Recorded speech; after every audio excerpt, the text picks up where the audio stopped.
What's going on, everyone? Welcome to another episode of the Overwhelmed Gamer podcast, where each week Keg and I dive into a gaming topic. I give a spoiler-free retro game review, share what's currently gripping our controllers, jump into the fascinating realm of homebrew games, and we round it out with our takes of the week, usually while sipping on a cocktail or two. This week, Keg and I sit down and talk about the influence that Final Fantasy II had on our gaming lives. I review Ninja Gaiden 2. In our homebrew overview, I had the pleasure of sitting down with John Vanderhoef of Orebody Inc. and the creator of the new NES game Crater Song. So grab a drink. Lots to talk about.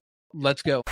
Welcome, gamers and tipsy adventurers, to the Overwhelmed Gamer Podcast, where we unravel the mysteries of our game backlog, sip on some questionable drinks, and dive headfirst into the nostalgic world of classics and the mind-bending realm of homebrews.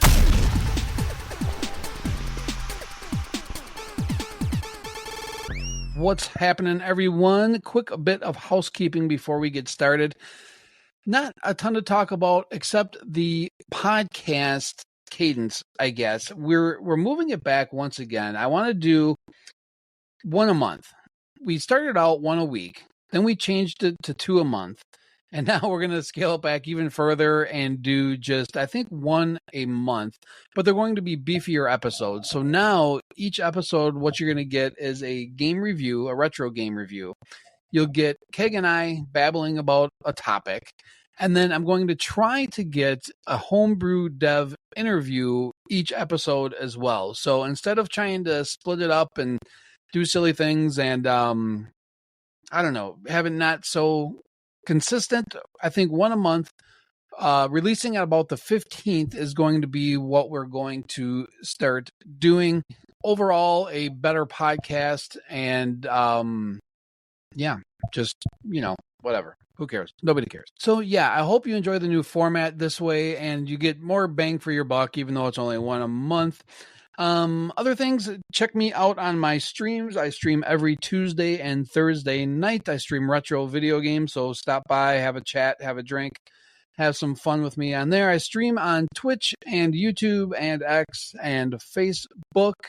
Really focusing on Twitch and YouTube though, so that's the best place to come find me and interact with me and all that kind of fun stuff. Check out my YouTube channel. That has been growing and probably the main reason why we've had to back off on the podcast, because I've really gone headfirst into that and having an absolute blast. So you can get all of our content there as well. And then if you want to follow me and chat along, X is probably the best place to do so. So you can give me a shout out there, follow us, all that kind of fun stuff. Just look for Overwhelmed Gamer and you'll find everything. All the stuff will be in the show notes too, yada, yada, yada. That's it. Enough of all that. And now we're going to get into a little segment that I like to call What's Gripping Our Controllers. So if you're new to the podcast, we take this time to discuss what we've been up to since last we've spoke. It's going to be hard to kind of keep track with the new format, to be honest, doing it just once a month. But what have I been up to since last month? I am currently streaming Adventure Island, and I wasn't quite ready for how hard this game was going to get and how involved this game was going to be, but I'm digging it. I'm on I think I've played it 3 times. I'll be on my 4th playthrough tonight as of this recording. So we'll see. I'm guessing it's going to take me about 6 streams to get through. But we're doing that right now. Prior to that, we played Anguna, which was an absolute blast. I adore that game.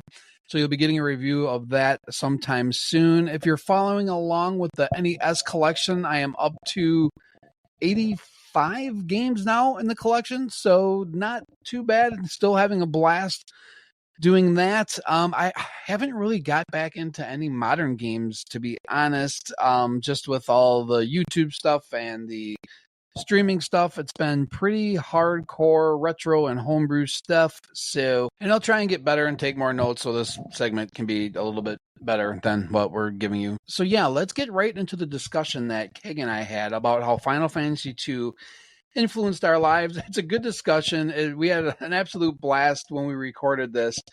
And I think it'll be fun for everybody. So you're definitely going to want to grab some popcorn and a drink for this one. Unless you're driving, then don't, you can eat popcorn. Don't drink, though. You know how it goes. Anyway, here we go. Hey, what's going on, everyone? And welcome back to the podcast. Keg, what's going on? Hasn't been too long, a couple weeks. Well, and you and I talk all the time anyway, so. Right. So we should just record all of our conversations, but whatever. I said that last night.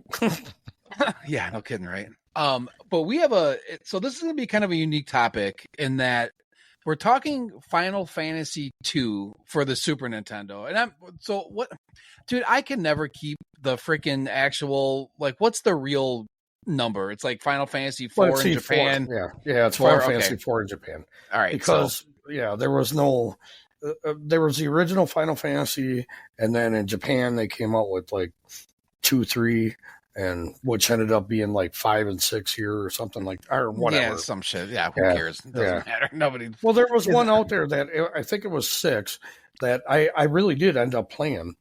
And because it came out on the PlayStation as an anthology thing. Yeah. And some of them started coming out on Game Boy and all kinds of weird shit. I just can't follow that. I don't remember my kids' birthdays, for fuck's sake, much less what version of Final Fantasy I'm playing. What the fuck? But anyway, it's kind of weird how I remember a lot of them. But my kids' birthdays are the Final Fantasies. No, I don't have any idea. Shit, I don't even know how old your kids are.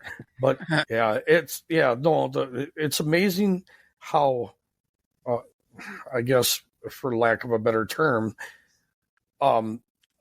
influential into gaming that these games have become, to the point where, once I've played a couple of the first Final Fantasy I played when you and I were at the Nintendo Championships. Yeah. And that you were in the semifinal or quarterfinal. Both. And, that was where they just had it out on the floor, just farting around. Just chilling, and that was a dungeon crawler. That was... We're not getting into this again. We got into this last episode. It was not a dungeon crawler. Did you? Actually, I told you to look that shit up. It was. It was not. You said it was a first-person game. It's not at all. It's not even close. We had this argument last episode. Okay, whatever. Well, that's where you could do you know what that was? Okay, I remember what that was now. That was when Magic or some shit that you're thinking of. Okay, but the very first Final Fantasy was where you could pick a blue mage or a red mage or all the goofy shit. Yeah. Well, in Final Fantasy II, for us in the U.S., was the first one that was actually kind of linear. There was a story. I mean, a very involved story that you had to go through. Well, there was a story in the first one, but not as involved. You know what I mean? As involved.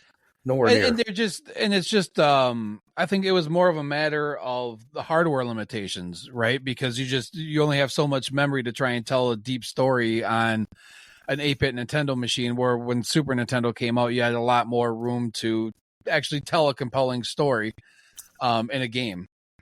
Right. But what I wanted to kind of get into as well, and we'll talk about the game itself and kind of how it influenced us, but what I really wanted to talk about is just remembering the journey to this game and getting this game. And I don't know how much you remember. I have so for those maybe that haven't listened before, Scott and Keg, go way back. And I remember, now, did we go to the store and pick this up together? I want to say we did. And I want to remember where. Because I remember, Final Fantasy III, I sat outside of Babbage's, and I'm trying to remember where we got to. Did we get 2 at Target? It's a possibility, but I want because you worked there at the time, and I didn't work there anymore. No, I didn't. I worked that. This was before Target. I was still working at, because this would have put me at what, a freshman in high school, right? Yeah. Well, yeah. Yeah. Because I had my first apartment. Yeah. Right. And that was shit. We're gonna get into that.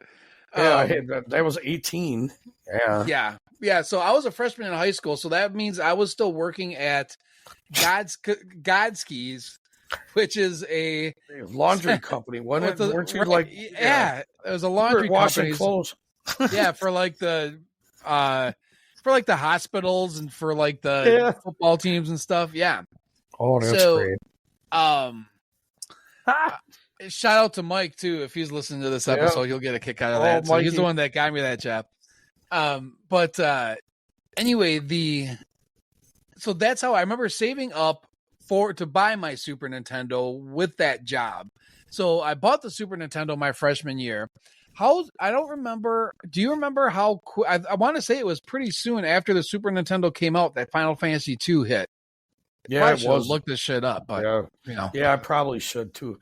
But whatever. Well, because at that time, every Nintendo, the opening one was packaged with a Mario, and so we had to make sure that Super we played Mario that World. Mario. Yeah. So we had to make sure we played the Mario game, which we did.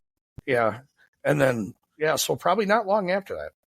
I want to say that was like, that was like the second or third game I got for my Super Nintendo, because I remember obviously it came packed into a Super Mario World, and then I remember I think I bought with it Final Fight, if I remember right. I remember playing that game, and I owned that one. And I think Final Fantasy might have been the next one that I bought. Well, I don't know. It all kind of blurs together. Like when it really does.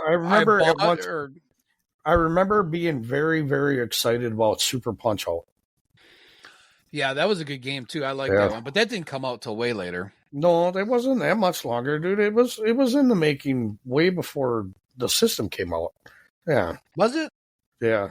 That one didn't come out It may have been like a year after the system was released or something, but it wasn't. Yeah. But again, I mean, we're kids, whatever. So, but I just remember being that excited about that one. And again, with Final Fantasy II, I think that probably came out relatively. So here's kind of a funny thing too. And I was thinking about this. Yeah. When I was thinking about this, when we decided to talk about our Final Fantasy II experience, I guess, is I think Final Fantasy II is actually the first RPG that I played. Because going back now, especially with recollecting the NES stuff, I haven't played until recently I didn't play any RPGs on the Nintendo, on the original 8-bit Nintendo. I'd never played Dragon Warrior until a couple months ago. Yeah. I have played Final Fantasy a bunch of times, but never took the time to actually sit down and try and finish it. Give me some other RPGs on the 8-bit Nintendo. There wasn't Ultima. Yeah. Well, no, that wasn't on the original. I have Ultima for the original. Yeah, Ultima Exodus is on the NES. Yeah. Wow. I don't think I've ever played that game. Yeah, so there wasn't a whole bunch, at least here in the States anyway. So I think Final Fantasy II is kind of like my first introduction to RPGs. You gotta also think that at the time, I played a lot of RPGs, but they were all on the computer. I played a lot of text-based, stuff on the Commodore or whatever. Whatever. That's what we had back then. Fantasy. I guess I did not Fantasy Star, but Fantasy. Back in the day. Yeah. And those kind of games. So it wasn't my first RPG, but it was for at the time, because when the Super Nintendo came out, there wasn't a whole lot of storage or anything else. You couldn't really save a lot on the 8-bit Nintendo. That's why they give you a lot of passwords and all that stuff to start out at. Yeah, it wasn't until later that people started introducing batteries into the actual cartridge itself, right? Yeah. So then, all of a sudden now they can come out with something that is extended. And again, I remember, and I taught my daughter this the whole time she was growing up. Playing a good RPG is like reading a good book. Yeah. So anyway, wherever we purchased it, I don't think it was Target, because I really want to say it was Target. My memory was looking at it like on an open shelf, like at like a Babbage's or Electronics Boutique or whatever the hell store we had back in the day. And I remember Target them always being behind glass. I kind of remember it being kind of like an open, like an open shelf of games, and I don't know. Who cares? It doesn't matter. We're probably boring as shit. Everybody talking about how we bought the game. So then when we finally bought the game, was that your system at my apartment? Was that how it worked? I don't remember, because I don't remember not having my system at home. And I don't remember buying it either. But again, that was a long time ago. Yeah, or did we? I don't remember. Obviously I had one. Yeah, I must have bought it. I bet you I bought it because I ended up playing 3 after that too. So I bet you I bought it. Yeah. I'll be perfectly honest with you. I know I did own a copy of Final Fantasy 2, but I don't know who bought the game. Like, because we used to do goofy shit like that when we were younger, where I think you may have bought games for like my Atom computer and stuff like, you know what I mean? So it'd be like, hey, I'm going to buy this game so I can come over and play it. But when you're young, you do that kind of shit. So I don't remember if like I bought the game and we played it on your Super Nintendo, or you bought the game for my Super Nintendo. You know what I mean? Like, because that's the kind of shit you did. Or maybe we pooled our money together to be able to get the stupid game at all. or shit, maybe we even traded in old NES games to get it. It could have been, maybe it was a Funko Land thing. I don't remember. Yeah, that could be. It could have been. Actually, that could have been. Or maybe even what was the one when you? Oh no, that was earlier, because you were still different place. I was thinking of that video game exchange where you ended up moving to later. That was close by you. Up in Washington. But yeah. And but no, well, like you said, Funko Land. That kind of.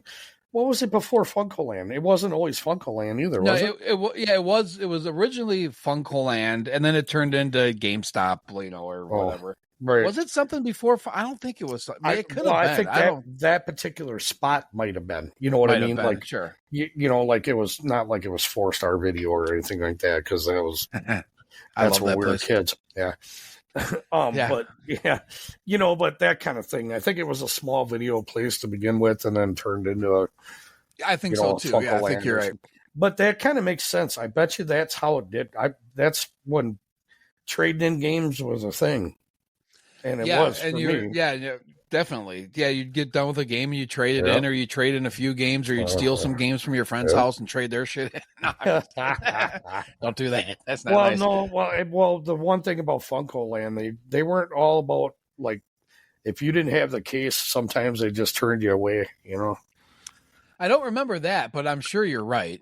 And I remember, like, and like they give you more if you had the instruction booklet and everything. Oh, of course. Yeah, it's like anything else. Yeah. But so I remember getting the game, and I remember we for sure played it at your place. I remember that because I got into so much trouble, like on a couple of different occasions, because I used to skip school and go over to your place so we could play Final Fantasy 2 all day. Which I don't condone. Kids, don't skip school and play video games unless it's a really good video game. And again, it was a different time. I mean, obviously you didn't really, it wasn't like you didn't graduate because of it. But I fucking tried, though. Let me tell you. I'll never forget that day that the phone rang and it was your mom. Put Jason on the phone. She didn't even say hi or nothing, man. She was just like, put Jason on the phone. I'm like, all of a sudden I looked at you and you got all green, you know, all pale faced. And then you looked at me and like, I got to go. You know, I don't even know where I went. I don't know if I went home or went to school. And then tried to be like, I was here all day. What are you talking about? What Final Fantasy? I don't know what is that? And I think that was like the first time that you and I actually sat down and played a game for like 13 hours. Dude, yeah, that's right. We like... Yeah, and this was before internet where we could look anything up. So we would literally just grind and enjoyed it and like enjoyed the grind of this game just to like level up and have fun with it. It was if I'm not mistaken, I remember you even waking up like way earlier before you even had to be at school. And we started that, you know, we started it like way early in the morning. Oh yeah. Because that was a long day. It really was. I mean, we played that game straight up for 13 hours. I think we ordered like Domino's just for something to, you know, just to eat something maybe that makes sense. Like it was just like, we played the snot out of that game and we were so enthralled. I mean, like just into it, like absolutely into it. Like there was not one part of that game we could not miss. Well, and we have another idea for another show that we were going to do. So the whole reason this topic came about is Keg and I were talking, and we were going to do a show on the most influential games that basically kind of like games that made us gamers, I guess. And we both knew that we were going to pick this one, Final Fantasy 2, as one of them. And I had mentioned, I was like, dude, we could probably do a whole fucking topic on just Final Fantasy 2 and our experience with it. Not even like, we're not trying to like, you know, grade the game or review the game. We're just talking like overall experience it. It's influential games to us. Yes, and, right. And we'll just, you know, we get this one out of the way and then we can talk exactly. about, then we'll do another one episode for that. But because you and I absolutely agree about this game. So, you know, I mean, it really is unbelievable about how much of the story I still remember. You know, it's just, that's how we're, you know, something like that it gets imprinted into your head like that. That's cool. I mean, it's again, and I can remember where we were, what we were doing, how old we were, you know, like, holy crap. I remember that part of our lives. And how long did it? How long did it take us to finish that game? I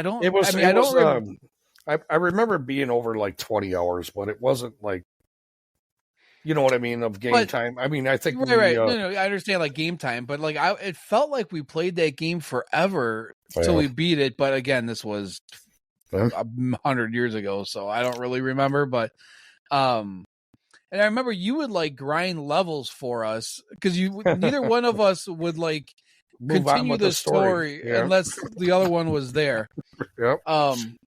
So, and you know, this is just shit that I miss about gaming. You know what I mean? We're like, and we've played multiple RPGs or just story-based games over the years where we did that kind of stuff, where you'd be like, well, I'll grind it or whatever. Because it's sitting at my house right now, but I won't progress the story. I won't move on with the story. And not I'll do only all the like side, chocobo racing or whatever, whatever.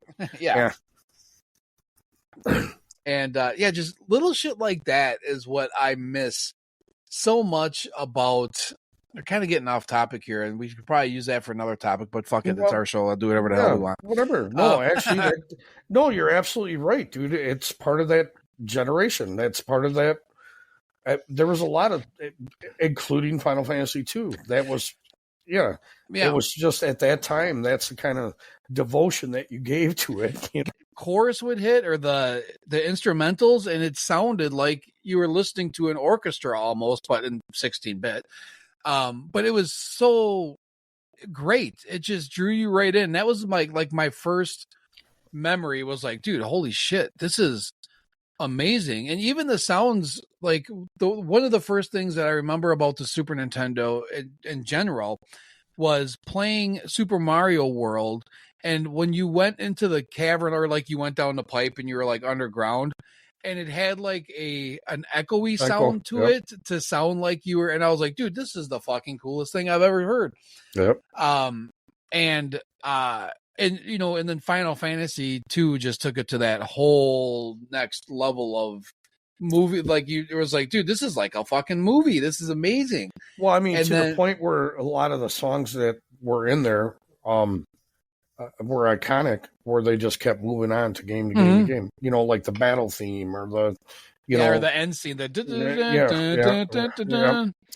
I mean, that'll never die. Yeah, in fact, they always kind of every game now. Yep. Yeah, they add a little bit, but yeah, it's pretty fucking iconic, and the story in general. I remember just being drawn in, and that's why I just didn't go to school. That's because I was just like, dude, fuck school. This story is so good. I'm gonna learn more playing Final. Not really. I probably took years off of my life, but. Yeah. But it was that engaging where it made you want to do nefarious shit to to play Final Fantasy opposed to doing what I was supposed to do. Again, not condoning that. Everybody. And again, well, you start out with the hero, and the hero's got the, his romantic partner, and then there's a rival, and then there's, dude, that game took you in all different directions. It was super linear, and then but the people that you ran into throughout the game had their own stories, and and it was just it was awesome, just the way that they did that game. It was just it was I think it was, at the time, it was before its time. It was, later on, now they got all kinds of stuff like that now, but I think that was just revolutionary for the time. I think it was too, especially for a console game. I'm sure there was other people can let us know, but I'm sure there was other computer games and stuff. Oh yeah, games that did it before. Text games that. Oh yeah, they were basically Dungeons and Dragon novels or whatever. You know what I mean? Most of those are kind of like that. Where they just, but it was all text based with a little bit of pictures and again, this is old time computer stuff, but yeah, and a lot of those are very, very good. This was just the first one on a console, like you said, that just was that engaging, Yeah, for sure. And I remember when I want to say we finished it in a morning on the weekend. Yeah, I'm pretty sure that was. It probably only took us a week to finish it, I'm guessing, because we played it a shit ton. But it also would have been one of those games that we would have probably grinded unnecessary levels to, you know what I mean? To be so overpowered by the time you're at the end, you're just able to walk through it. Right. Yeah. Well, and I don't think that game was built. That way, wasn't. But again, even better. Yeah. And I don't think really any Final Fantasy, or other than the original, was ever built like that. But there was always a tactic to a boss. And I think that was Final Fantasy to me was when you started thinking about the elements and fire, water, lightning, it was ice, that kind of stuff. And I think that was the very first time there where they actually made it where water was good against fire, or fire was good against ice and whatever. Yeah. Right. You know what I mean? This was far beyond Pokemon. Pokemon wasn't even a gleam in somebody's eye yet. This was way before that. No, Pokemon was around for Game Boy stuff, dude. Well, yeah, maybe that's Game Boy stuff, but this was way before that. Before Game Boy? No, it wasn't. No, Final Fantasy 2 was out way before Game Boy, or way before Pokemon. I don't think it was. I look it up. I guarantee it was. I'm looking it up. I do it because there was nothing. That was the first game that, to me, introduced the elements and the whole elemental stuff. The whole thing that Pokemon's all based on now. There was always something weak against this or strong against that, and that was Final Fantasy 2. I think was the first time that. I think holy shit. So Released on the Game Boy in '96, the games became sleeper hits. So yeah, no, you're right for a change. Yep. No, because this was I don't think so. Yeah, 96. that was like I think that was the basis of Pokemon, to be honest with you. Even though it was two different companies, Square and Nintendo, but right. But yeah, 1988. That's not right. Final Fantasy 2. Super NES. Oh, that's funny. You can't say 88. I wouldn't even be graduated from high school yet. Yeah, no, 91. Would that make sense? Because I was a freshman. That makes a lot of sense. Yeah. So I graduated in 93. Yeah. I'd have been like 1920. Yeah. Yeah. So. Yeah. That makes more sense. That's like a 6-year difference, 5-year difference. Yep. Wow. I'm pretty sure that I'm pretty sure that's kind of how Pokemon started, because that was like the very first game that they actually had, like, strong versus water, strong versus wind, all the different elemental shit. Yeah. It was yeah, but as far as like, just general, the influence of Final Fantasy 2, man, I'm wrapping up my thoughts here, and I'll let you give your final thoughts on it too. It is it really kind of started a mold for RPGs that a ton of games followed, which it's really what made me an RPG fan. And like for years, that's the majority of what I played was RPGs. And if it was on the Super Nintendo had them in droves eventually. Then the PlayStation followed suit, and they had, so it was just, I would say, until, not that I didn't play other games, like I played, your Resident Evils, and I played a lot of platformers and Marios and Zeldas or whatever, but I would say it was probably like a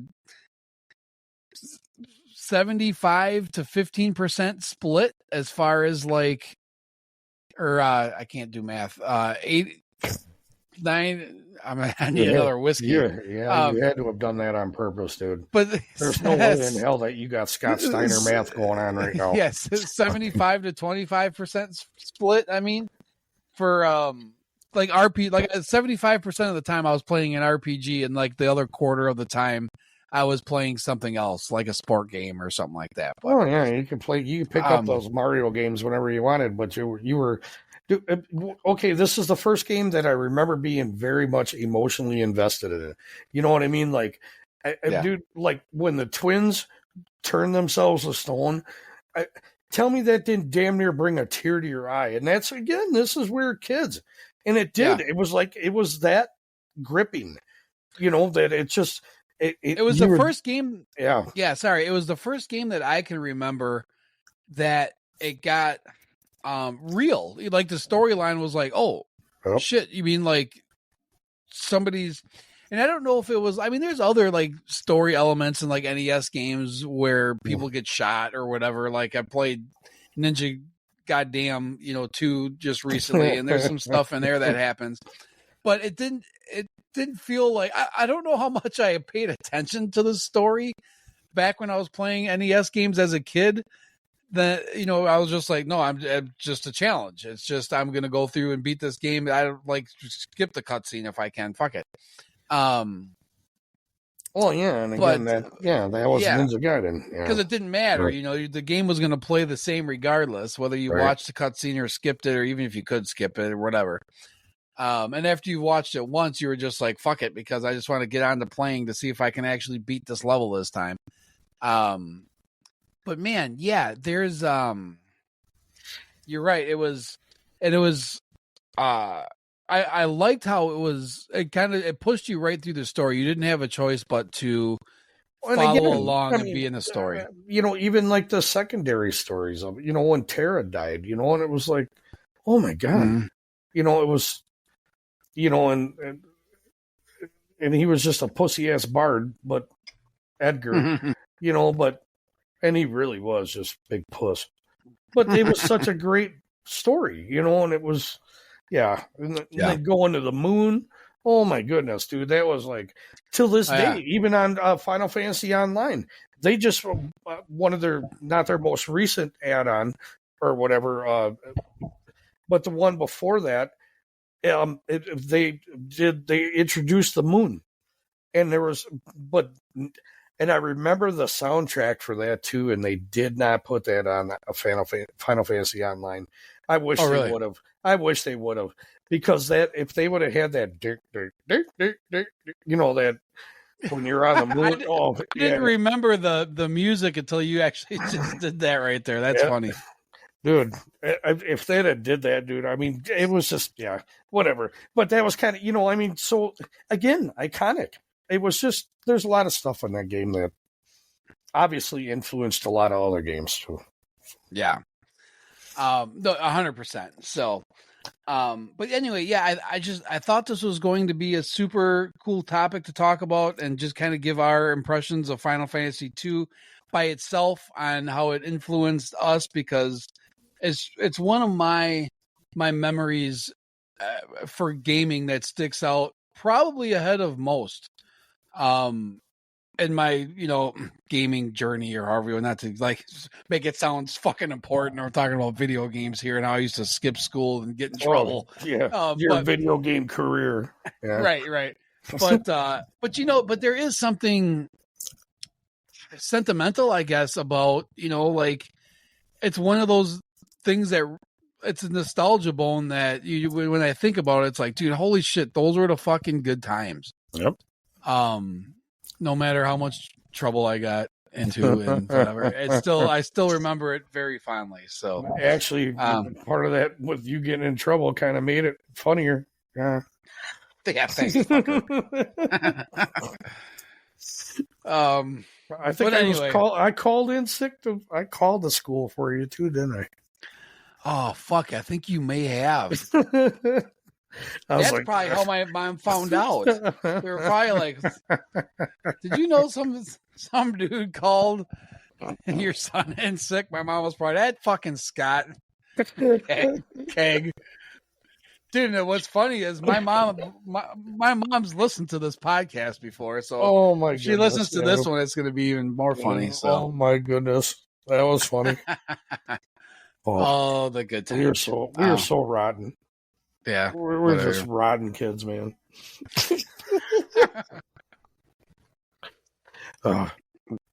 Good shit. Mary, Mary, if you're listening, I'm so sorry. I'm very, very sorry. Anyway, so that's how Final Fantasy. You got anything else to add to this before we cut it? No, we actually did. I thought it went pretty well. So. No, it was great. It was absolutely fantastic.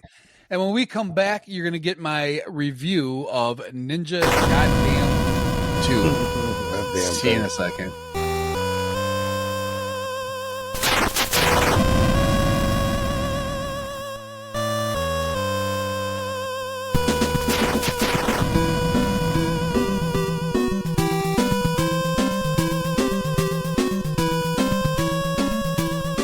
Today we are looking at Ninja Gaiden 2 for the end. How do you say this? Ninja Gaiden, Ninja Gaiden, Ninja Goddamn. Ninja Gaiden 2 came out in 1990, both in the US and Japan. I think the events for Ninja Gaiden 2 are supposed to take place like a year after the first game.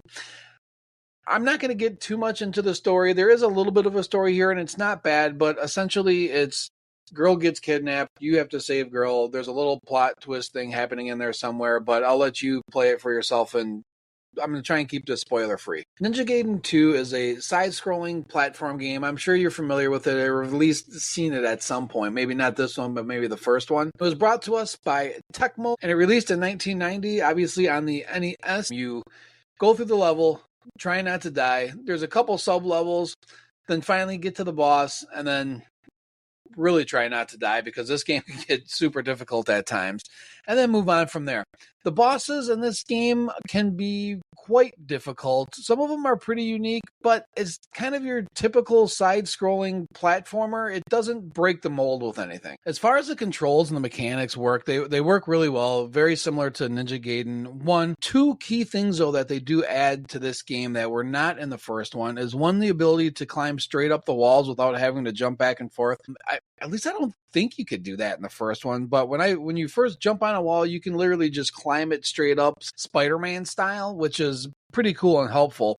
The other piece that they did in this one that was not in the first one was the ability to get an item that made a clone of yourself, which was super cool and super helpful, especially on some of the bosses. You could really kind of strategize where you would place, not that you got to place the ninjas, but you could jump in certain areas and they would stay in the air, and when you swing your sword, they swung their sword, or if you used a sub weapon, they would use a sub weapon. If you didn't have the clones, it would make some of the boss fighting much, much more difficult. The game is NES hard for sure. To be honest, though, I don't know if it's as hard as the first one. I remember, now again, I haven't played the first one for like 30 years or whenever that came out, but I remember having to get pretty good at the game to be able to complete it, where this one I felt like I was able to kind of fumble my way through a lot of the times.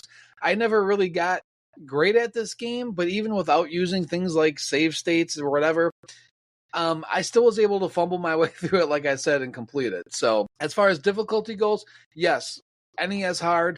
Difficult can be super frustrating at times, as Ninja Gaiden games are, but I don't believe it's going to be the most difficult in the series. As far as replay value goes, I'm not sure there's a whole lot of replay value with this one, unless you're doing like a speed run or you're trying to beat your personal best, like, maybe do a no death run or something to that effect. I don't know that you need to play this one more than one time through. The visuals are great. I love the art style on this game. I especially love the cutscenes with those big graphics on an NES game. Were always super impressive to me when they were done right.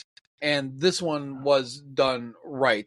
You knew exactly where to jump, where you can jump, where you can't jump. Everything was clearly laid out, except the one level when they turn the lights off on you and you literally can't see where you're going. You have to kind of figure it out. I don't think that there's a game I could compare Ninja Gaiden 2 to, except maybe itself. If you look at it, it's very similar to Ninja Gaiden 1. I don't know, there's a lot of side-scroller platformers like this, but with the cutscenes and everything else, I don't want to say it's unique, but it's definitely a Ninja Gaiden game. The pros to Ninja Gaiden 2 are easy. It's flat out just a fun game to play. Even though frustrating at times, like Ninja Gaiden games can be, if you mess up in one little area, you can get swarmed by enemies very quickly. And you might as well just let yourself die and try it again, because you're not going to get out of the situation. The other pros are, again, the graphics are nice. I love the cutscenes. As far as cons go, I would say nothing really breaks the mold. If you've played the first one, the second one's very much almost the same game. Summarizing what I thought about Ninja Gaiden 2, it was a great game. I super enjoyed my playthrough of it. I don't know that I would play it again. If I had to score this game, it's kind of a tough one. I'm going to go, though, B- for Ninja Gaiden 2, because I don't think I'll play it again. I'm super glad that I did play it one time, and that's enough for me. But I would definitely recommend anybody that hasn't played this one yet, give it at least one time through. All right, that is my review of Ninja Gaiden 2. And when we come back, we'll be speaking with John Vanderhoef and talking about his brand new game, Crater Song. See you in a sec.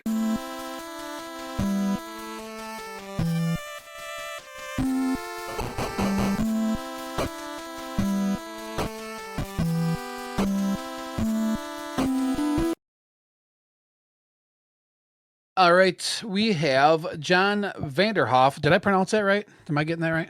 That's right, yeah. All right, cool. And your company is what? Orebody Inc., right? That's right, yeah. Oh, okay. And he's also the creator of a new game it's out now, but I think we have physical copies on the way. Is that right, in spring? A physical pre-order should be going up in the near future from Premium Edition Games. Yep. Oh, okay. Cool. So I guess let's start out. Why don't you introduce yourself, give us your background in game development and anything else you want to talk about real quick. Sure. I'm notoriously terrible at introducing myself, but I guess to be succinct, I guess I'm a writer, game developer, and professor. I've been making games for about 10 years now, and I've been making NES games for about 5 years, give or take. So what other games were you making prior to NES games? Sort of like short narrative experiences in engines. I would sort of jump around. I did stuff in Unity and RPG Maker, Sure. Game Maker, Twine. I just love trying different sort of engines and seeing what I can do with them. Okay. And then what led you to, I guess, jumping into making NES games? Because you have a few of them out now, right? Oh, yes. I think Crater Song is number 8, maybe 9, depending how you split it. Holy cow. Okay. So that's kind of the platform you've decided to stick with, or are you still doing other things besides NES?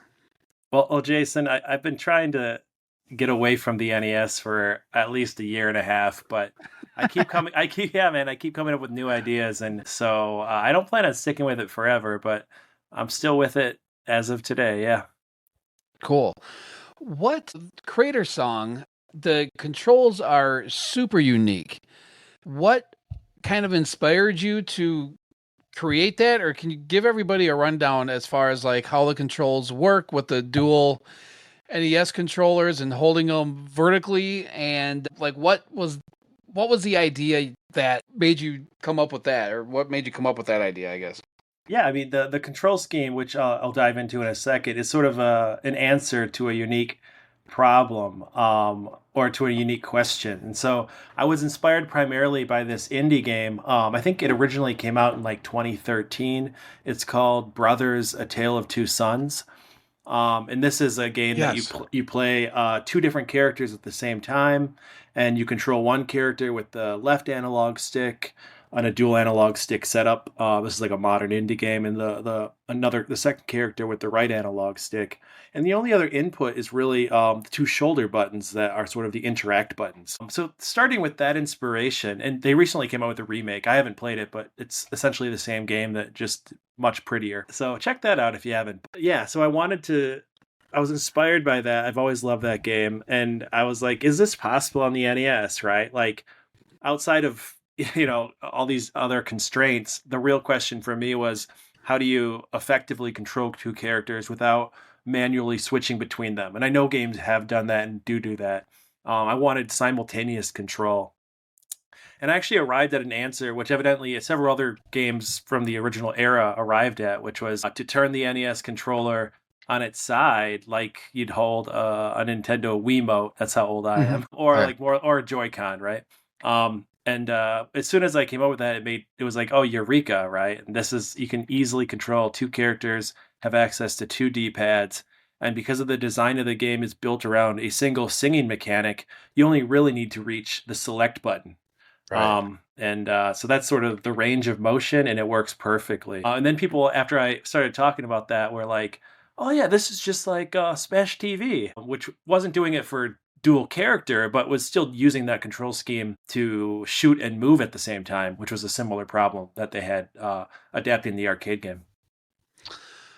Cool. So where was I going? So being that it's a NES maker game, were there any like technical challenges that you encountered with trying to create the control scheme like that? Or is it pretty, you can kind of map it however you want to map it? Yeah. So the thing about NES Maker, for those who are unfamiliar with its architecture, is it's really just kind of like a holding shelf for a lot of base code, all of which can be excised, modded, added to, manipulated. And so if you know how to dive into all that, really what you're working with is just kind of a UI that simplifies a lot of the processes and creates a kind of workflow. So to answer your question, not to set up the the 2-character scheme. That was all pretty much straightforward. Adapting Nestmaker, speaking to what I just said, it's a lot of work, right? You're stripping out stuff, you're replacing it. But like I said, I've been making games in Nestmaker for 5 years. And so I had a lot of common problems that you might encounter if you start with that software already figured out, thanks to the community and years of work. And so there was just kind of new challenges about trying to do some of these things, and frame rate's always an issue, and number of objects on screen, and yada yada. But the control scheme itself, it was like the first thing to come together. Okay. Yeah, it's super unique. I got a chance to play it. I don't know. I played for like 20 minutes or so, and I played it before because I think it was part of the bite off, right? If I'm remembering correctly.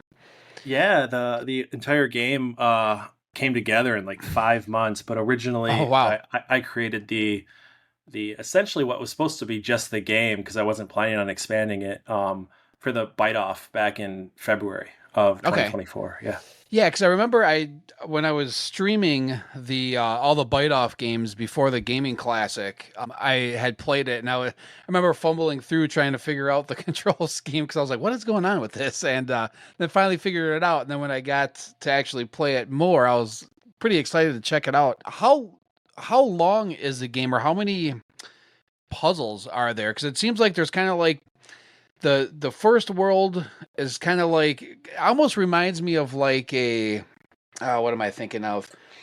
I can't think of it right now, but you kind of just back and forth on the overworld, but then you get into the puzzle scenes where you have to control the two guys to either stand on a particular button or go to platforms and sing on the platforms. How, like, is there an actual ending to the game, or is it just continuous puzzles? Yeah. There's an ending. So the original bite off demo kept growing beyond my initial expectations, but it was essentially something that could be finished between 20 and 60 minutes, depending on how much you struggled. I'll just back up for a second, speak to the structure that you were kind of outlining, Jason, and it's there's in the final game, in the story mode, there's 6 chapters. Each of the first 5 chapters is starts with a sort of obstacle course section where you're sort of avoiding monsters and obstacles in a pseudo 3D kind of setup, and then after that you have 4 puzzle screens, and then a boss screen in the final version. And so across the ultimately 6 chapters, again, everyone's different. Like if I speed run it, it's going to take me about 30 minutes. If you're first time tackling it, I've seen people with their playthroughs between 60 and 90 minutes on story mode. So it's sort of one of those, right? Like first time through, maybe an hour and a half.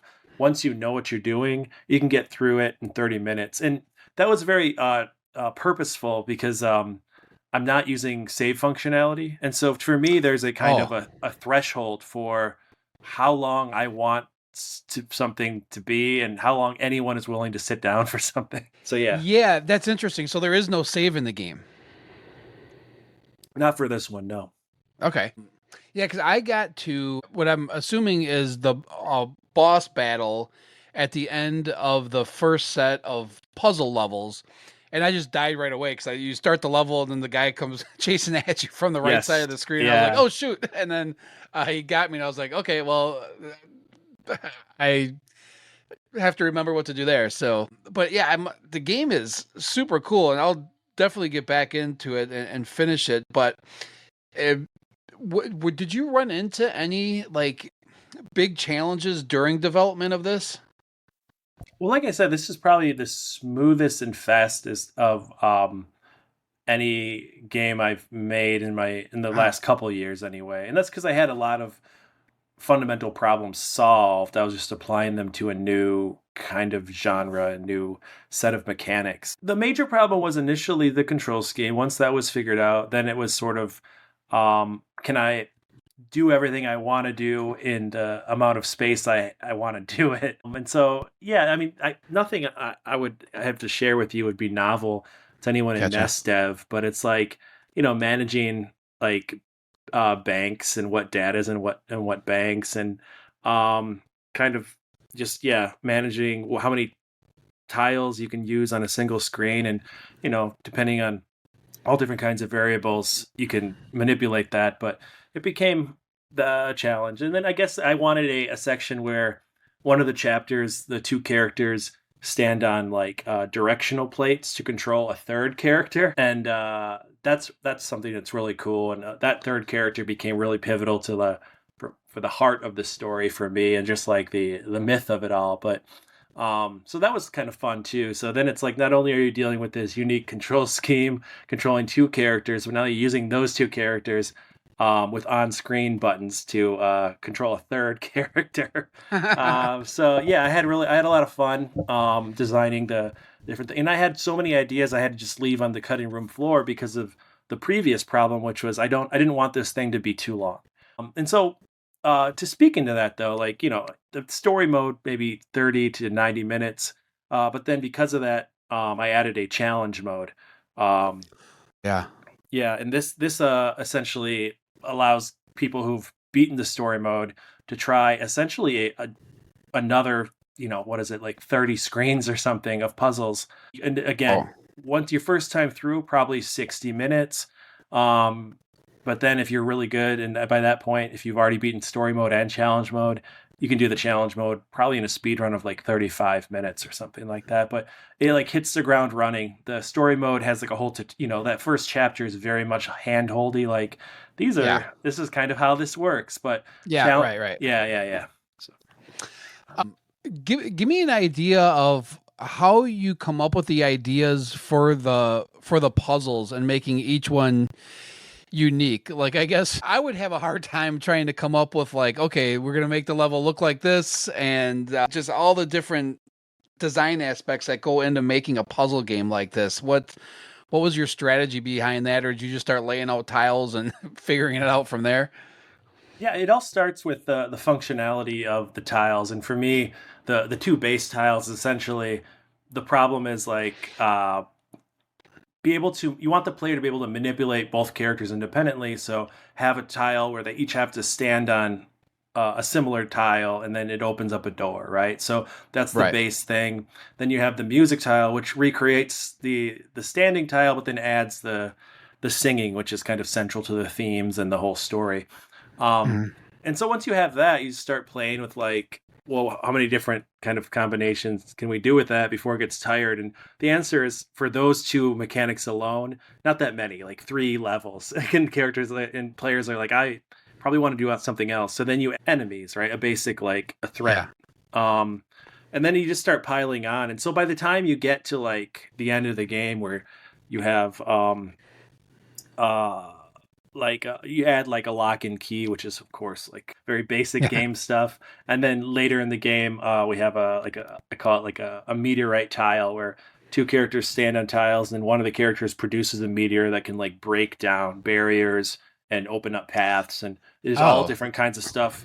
So basically you add more and more, and so you're able to, you think less sort of like visually and just more like, what is the first initial thing you want players to do on this map, and then build it out from there. And so by the end, it's like you can put together a unique puzzle in like 10 to 15 minutes. And then it's just about playing the hell out of all of them and making sure, like, is this fun?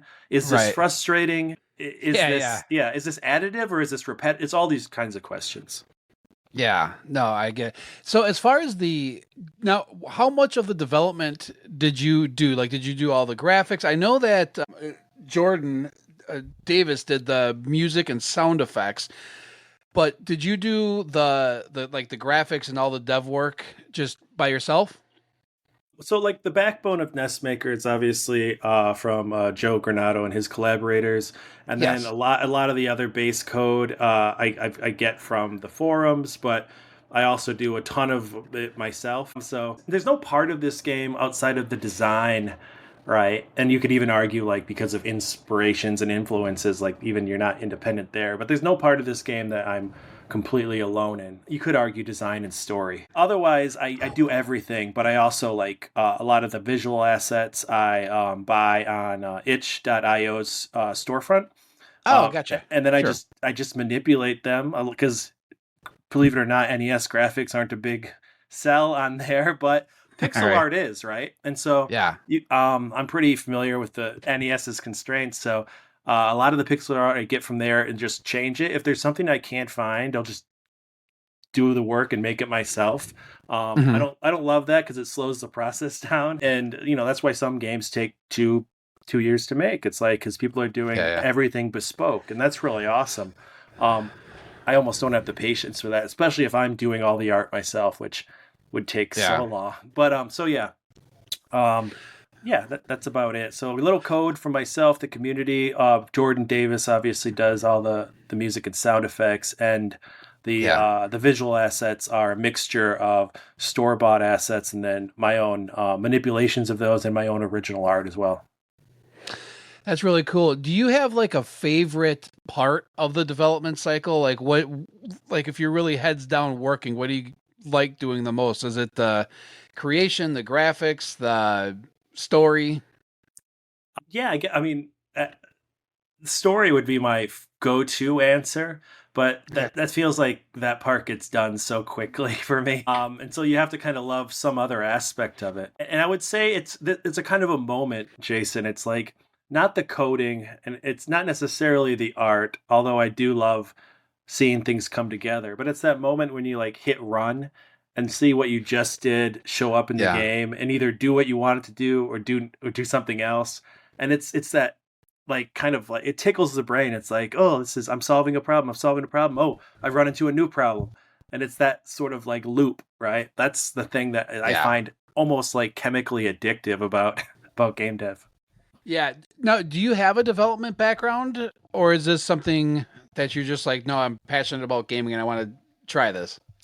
No, my background is in creative writing, journalism, and academic research, and so okay, yeah.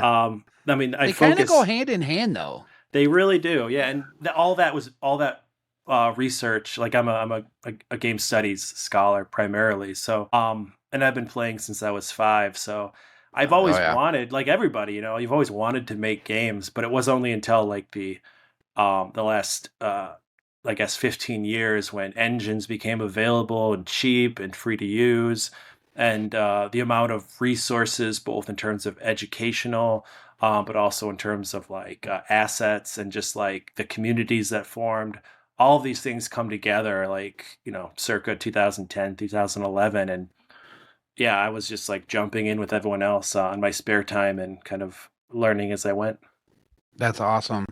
What do you have any advice that you would give like aspiring game developers who just want to, try jumping into games? You've obviously made games on a number of different platforms. Do you have like suggestions as far as like, hey, this is a good place to start if you're trying to get into it?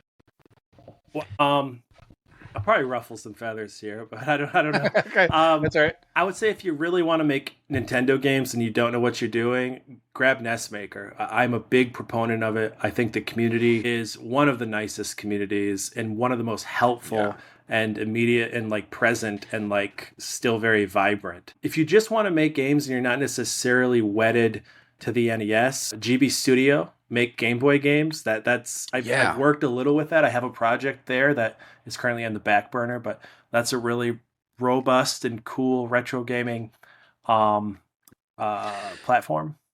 And there are some creative games that are, sorry about that, yes, but there are a ton of creative games that come out of Game Boy Studio that I've checked out. It's amazing what the homebrew community in general is able to accomplish. Absolutely, yeah. I'm hoping to return to that eventually and do my game called Hammer Mill. But and then I would say, like, if you want to do just like more modern indie or just like a game outside of the retro scene, or even like a modern retro, let's say, like not built on an original code base, like something like Unity or Unreal are incredibly approachable. Mm-hmm. There's so many educational resources for Unity, and Unreal's resources are building all the time. You can't go wrong. Like I started with both of those, and I just think if you want to make games, there's really no excuse. If you don't want to deal with any computer programs, make pen and paper games. Like if you're into that, like sure, that's even easier, man. Just write it down. And well, yeah. And I found the community, the homebrew community in general, most of the people that I've met are just super helpful and super cool to just they're all kind of all in it for the greater good. So I think it would be an easy time to say, okay, yeah, make a game with pen and paper and reach out to some of these developers that are around and, see if they want to help or see if you can team up to actually make that a video game. And I bet you would have no problem finding people to jump in and do something like that. Absolutely. And like I tell a lot of people who kind of like jump in and they're like, I have a NES idea. Who wants to make it for me? Like, you might have less success there, Sure. But if you say, I have a NES idea, I don't know what I'm doing, and I want to get started, people will help you get started. That's the thing, right? Right. So that's like, I take time out of my day, people take time out of their days, and we'll sit and talk to you on like Facebook or Discord and like walk you through your problems. So it's like when I'm not even joking about that. Like, I've helped strangers, figure stuff out that I needed help with 4 years ago. So sure. No, that's cool about it. Yeah. And when I first started getting into homebrew stuff, not all that long ago, maybe a couple of years ago, but it feels like when I first started getting into it, there was like a few games here and there. I really had to search to find, especially physical copies of the games. And now it's like, man, they are everywhere. It's like I get a new Kickstarter, email. I feel like once a week. Hey, here's a new NES game that's coming out, or here's or something from you name it, limited run games, or any of the other ones that are out there that publishers that put out the NES games. To me, it's so cool to get a physical copy of like an NES game now in 2024 and have the box, have the manual, all that fun stuff. It's just I don't see it slowing down, which is awesome. No, on the contrary, it's like it feels like you said, it's speeding up. At any given time, there's an NES game or 2 or 3 on Kickstarter. Yeah. Like you said, limited run is now pretty routinely every 3 weeks they have a new one. Yeah, who else is out there? Mad Cat Studios, another one that's Premium Edition Games, who I work Premium with. Edition, yeah. Yep. Yeah, it's awesome to just see more and more of these games, and not only the NES too. Like Sega Genesis, I know has a pretty big homebrew community, and it seems like just recently that started kind of popping off, which I'm excited for. Yeah, it's just the sky's the limit with this stuff. I just love it. What I guess we're kind of start wrapping things up here, but do you have any other projects besides like your Game Boy game that you want to go back to that you're looking to next, or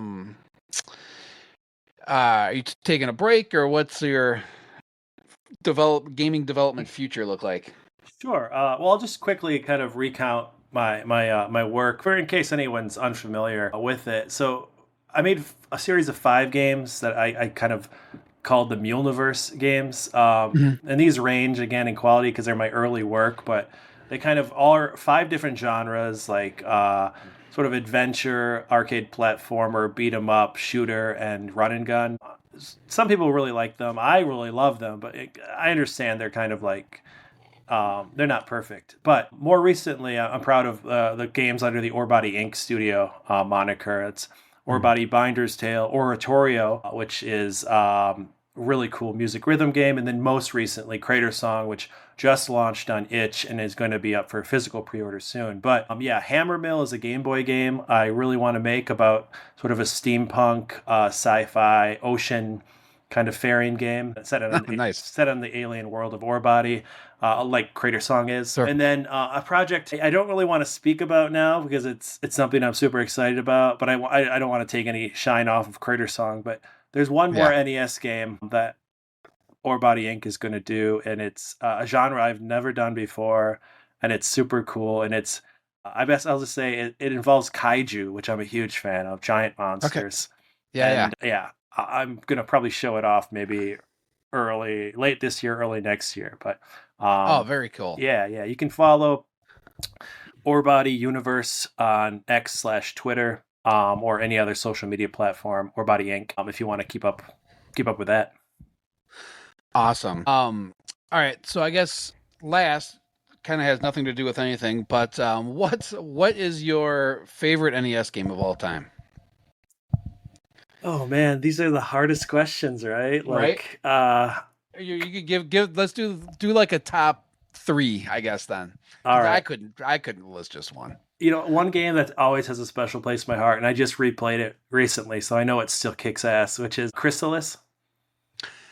I haven't played that one yet. It's on the Great. list. I would recommend. I played the I think it's the Game Boy Color DX version of it, which fixed some lingering bugs from the NES version. But it's essentially outside of a couple like camera and like frame ratio, the same game. Either one is great. So Chrysalis is great. Oh man, God, they're all so good. I really love. Speaking of homebrew, Battle Kid, and probably I'd pick Battle Kid 2 out of those games. Okay. It's super, really, really difficult, but it's also really generous with save points. And so it's sort of like throwing yourself against a wall to get through like 1 or 2 screens, saving and then repeating that process for like 3 to 9 hours. I love it. It's just like, that's my introduction to really NES homebrew. The first Battle Kid and Battle Kid 2, like 12, 13 years ago. Man, if I just had it, I mean, I'll probably just throw out one randomly. I mean, Mario Brothers 3 is always great. Contra. Contra, these kind of things. Some of the I'll say Rekka. If you haven't played Rekka, you should check it out. It's like I haven't played that. It wasn't widely released. In modern like NES homebrews out of shmups out of Japan are doing similar things, but it came out in like the early 90s. I think it was only at like special conventions or competitions, and it's like a crazy shooter that shouldn't exist on the NES, but RECCA, yeah. All right, cool. Yeah, I'm actually I'm in the process of trying to collect the entire licensed US NES set because I don't like money apparently. But it's been kind of fun, and I've been playing the games as I get them, the ones that I haven't played on stream. So like right now I'm playing Adventure Island, which is that's right, I saw that. I was not prepared for what I was getting myself into with that game. I did not know how difficult it was going to ramp up to be, but I'm having a blast with it, so it's cool. Yeah, I guess anything else you want to get out, plug before we wrap up? I'll just say, like, if for whatever reason you're listening to this podcast and you don't play games on old hardware, you can check out Orebody Inc.'s games, Orebody Binder's Tale, Oratorio, and Crater Song on Steam. Cool. You can wish list those and wait for a juicy sale. And the Steam versions also come with like Rumble and like achievements, and like it's really cool to see these modern things applied to what is the base NES game running through a proprietary emulator. So that's another way to check this stuff out. Now, and I'm not the only one doing that. A lot of really cool NES homebrew games are also on Steam, so you could check them out. Like Skate Cat, which I think you've recently covered. Yeah, I played Skate Cat. I love that game. Skate Cat was great, and that's on Switch and Steam and everything at this point now. That's right. Fantastic to see these homebrew games finding homes on modern consoles or platforms, which is super amazing. I think you've already said it, but give out all your information one last time as far as where can everybody find you, get your games, all that kind of stuff. Yeah, I mean, the best place to get the games is currently is itch. It's itch.io, I don't know, / John Vanderhoef. I forget what the actual, but if you look up Orebody Inc. and itch, you'll find it, or Crater Song and itch.io. Otherwise, the best place to keep up with me is X/Twitter at Orebody Universe. And then we're also on every other platform under the moniker Orebody Inc. I think is what we're called. Cool. All right. Well, I think that's going to do it. Thanks so much for joining me. Yeah, this was fun. We'll get it out everywhere, and all of the links and everything will obviously be in the show notes and everywhere else that I post this interview. So, that's it for this one. Thanks again, and we'll see you later. Thanks so much. Hey, thanks so much for checking us out this episode. And if you wouldn't mind, I guess if you go on your platform of choice and leave us a 5-star review, it helps. It does something. I don't know. Other podcasts say it, so I figured, why not? Check me out on all my socials, YouTube especially. Check my streams out every Tuesday and Thursday night, streaming everywhere. YouTube, Twitch, X, Facebook, all over the place. Just find me. Anyway, that's it. We're done for this episode. We will see you next time. Thanks again. Peace. He is the overwhelmed gamer. Jason's the overwhelmed gamer. He stopped playing 20 years ago and just started up again. Now his backlog of games to try seems like it never ends. Exploring older games and retro. He's playing homebrew on Nintendo. Yeah, he's the